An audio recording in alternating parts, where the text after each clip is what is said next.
நம்ம இந்த வீடியோவில் வந்துட்டு ஃபார்மட்டிங் டேட்டா வித் பைப்ஸ்ன்னு சொல்லி ஒரு கான்செப்ட் நம்ம லாஸ்ட் வீடியோவில் பைப்ஸ் பார்த்துருப்போம்.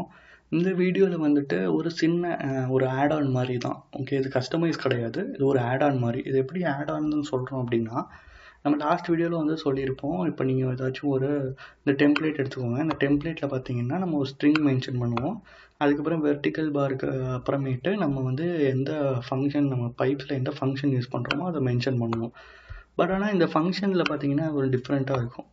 ஓகேயா, நம்ம வந்துட்டு செமிகோலன் யூஸ் பண்ணியிருப்போம். செமிகோலனுக்கு அப்புறமேட்டு மீடியம்னு வந்து டிஃபைன் பண்ணியிருக்கோம். இது என்ன அர்த்தம் அப்படின்னா, இப்போ டேட்டுன்னு சொல்லி நீங்கள் மென்ஷன் பண்ணுறீங்கன்னா அது ஒரு காமனானது.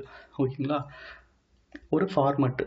ஓகேங்களா, இப்போ இந்த டேட்டுங்கிற ஃபார்மெட்லேயே வந்துட்டு ஸ்மாலாக வேணுமா, இல்லை மீடியம் வேணுமா, இல்லை லார்ஜ் லென்த்தியாக வேணுமா அப்படிங்கிறத டிஃபைன் பண்ணுறது தான் வந்துட்டு ஃபார்மட்டிங் டேட்டா வித் பைப்ஸ்ன்னு சொல்கிறது. ஜஸ்ட் அது வந்து ஒரு பேராமீட்டர்னு நம்ம சொல்கிறாங்க. Okay, to pass parameter to a pipe use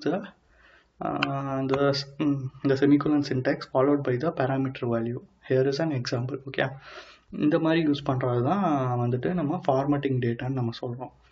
இவங்களோட இந்த எக்ஸாம்பிளே பாருங்கள், ஒரு 3 வேல்யூ கொடுத்துருக்காங்க. Number, birthday, cost. நம்பரில் வந்து இந்த மாதிரி ஒரு ஃபார்மெட் கொடுத்துருக்கு. பர்த்டேயில் ஒரு டேட் ஃபார்மெட்டும் இங்கேயே டிஃபைன் பண்ணியிருக்காங்க, என்ன டேட்டு அப்படிங்கிறத. ஓகேங்களா, அப்புறம் காஸ்ட்டில் ஒரு வேல்யூ கொடுத்துருக்கு டிஜிட்ஸில். இப்போ இதை வந்து இங்கே டேரெக்டாக மென்ஷன் பண்ணும்போது, இப்போ நீங்கள் இங்கே என்ன கொடுத்துருக்கீங்களோ அதுதான் அங்கேயும் மென்ஷன் ஆகும். கரெக்டாக, நம்பர்ஸ்னால் நம்பர்ஸ் அந்த ஷோவும், டேட்னா இந்த டேட் வந்து உங்களுக்கு எப்படி எடுத்துகிட்டு வருது, ஃபுல்லாகவே எடுத்துகிட்டு வந்துடும். என்ன டே, அப்புறம் என்ன மந்த்து, என்ன இயர், என்ன டைம், எல்லாமே உங்களுக்கு அப்படியே ஒரு டீட்டெயிலிங்காக எடுத்துகிட்டு வருது. சப்போஸ் வந்து இதை நீங்கள் ஒரு பேராமீட்டர் கொடுத்து ஒரு ஃபார்மேட் பண்ணுறீங்க அப்படின்னா, இப்போ நம்பர்ஸ் இருக்குது. இப்போ நான் ரிவீல் பண்ணுறேன் ஆன்சரை, என்ன ஒரு டாஸ்க்கு அப்படின்ட்டு. டாஸ்கில் ஒன்றும் இல்லை, இங்கே வந்து என்ன பண்ணுறோன்னா, நம்ம நம்பர்னு நார்மலாக கொடுப்போம்ல, கொடுத்துட்டு அதுக்கு நம்ம பேராமீட்டர் செட் பண்ணுறோம். இதில் பார்த்தீங்கன்னா 3.2_2ன்னு மென்ஷன் பண்ணியிருக்கோம். இது என்ன 3.2 அப்படின்னா, இது ஒரு டிஜிட்ஸோட ஃபார்மெட்டு. இது வந்து ஸ்டாட்டிக் கிடையாது, இது உங்களுக்கு ஏற்ற மாதிரி நீங்கள் சேஞ்ச் பண்ணிக்கலாம்.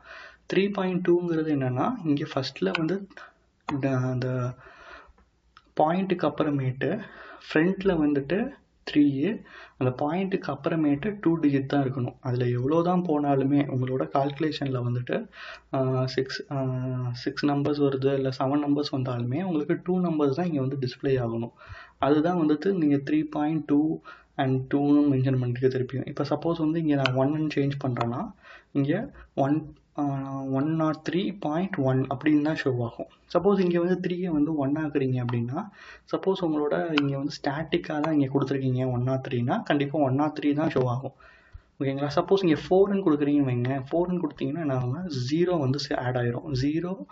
0103.12 அப்படின்னு வந்து உங்களுக்கு ஷோ ஆகும். ஓகே, இது ஜஸ்ட் ஒரு டெசிமல்ஸோட ஒரு ஃபார்மட்டிங் தான், இது காமனானது. பட் நமக்களோட கான்செப்ட் என்னென்னா, நம்பருங்கிறது ஒரு ஃபார்மெட்டாக பண்ணிடுறோம். ஃபார்மெட் பண்ணிவிட்டு அதுக்கப்புறம் நம்ம ஒரு பேராமீட்டராக அதை நம்ம பாஸ் பண்ணுறோம். அதை நம்ம ஃபார்மட்டிங் டேட்டான்னு நம்ம சொல்கிறோம். இப்போ டேட்டுக்கு எப்படின்னு பாருங்களேன், மீடியம்னு கொடுத்துருக்கு. மீடியம்னு கொடுத்தா ஒரு ஷார்ட்டாக எடுத்துகிட்டு வந்துடுது உங்களோட டேட் டைம் ஃபார்மெட்டை. ஓகேங்களா, நம்ம வந்து டைம் ஃபார்மெட் எதுவும் கொடுக்கல, டேட்டுன்னு தான் மென்ஷன் பண்ணி, டேட் டைம்னு யூஸ் பண்ணிங்கன்னா டேட் டைமும் எடுத்துகிட்டு வரணும் கரெக்டாக. இப்போ நம்ம டேட்டுன்னு கொடுத்தனால அது 12ன்னு எடுத்துருக்கு டிஃபால்ட்டாக. அதே மாதிரி காஸ்ட்டுக்கு பார்த்தீங்கன்னா கரன்சி நம்ம மென்ஷன் பண்ணனால அது கரன்சியை எடுத்துகிட்டு வந்துருச்சு. அவங்களோட இதுக்கு வந்து டாலர் எடுத்துகிட்டு வந்துருச்சு. ஓகேங்களா, இதை தான் வந்துட்டு நம்ம வந்துட்டு ஃபார்மட்டிங் டேட்டா அப்படின்னு நம்ம சொல்கிறோம்.